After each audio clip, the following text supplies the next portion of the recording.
persons. That's not a revelation to you or me, but it was to Canadians in 1929.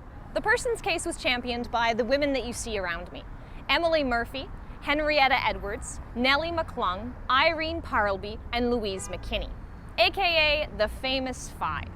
Because of their work on this case and helping to get women the vote starting in 1916, on the 70th anniversary of the persons case, they got this statue. And from 2004 to 2012, they were on the $50 bill. But as the commemorations rolled out, the controversy rolled in. When we put the Famous Five at the forefront of the public's memory, people started to take notice. And when they started to take notice, they found the good and the bad. The very, very bad. The debate surrounding the Famous Five's commemoration can be distilled down to this. If we're memorializing these ladies for their contribution to women's rights, are we not also supporting their racist actions and values? Because the two go hand in hand. The Famous Five indisputably made strides for women's rights in Canada. However, their reasons for wanting women's suffrage and the classification of women as persons were rooted in xenophobia and racism. They didn't want them because they believed in gender equality. It was because they wanted to assert the power of white, middle-class women over other races and classes. They actively argued against non-white women's suffrage. Partly because of their actions, black women didn't get the vote until 1918. Asian women weren't allowed to vote until 1948, and Indigenous women weren't allowed to vote without giving up their status until 1960. Securing the vote and the classification as women was a stepping stone for them on their way to racially improving the human race. Now, we'd call that a belief in eugenics.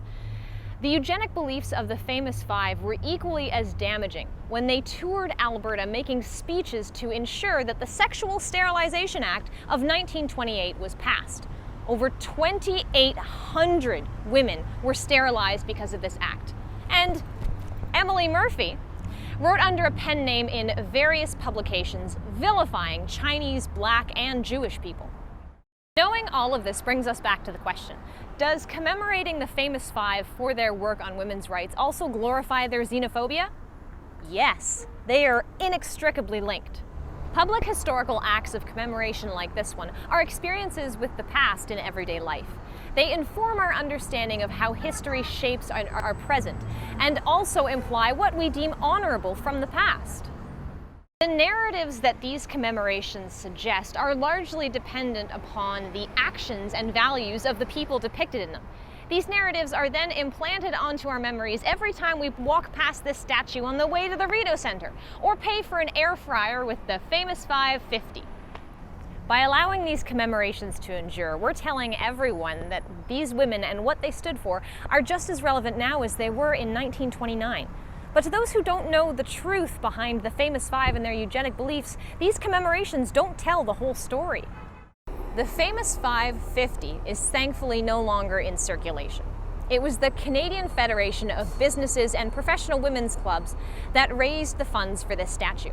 If it must stay up, then it must have an accompanying plaque.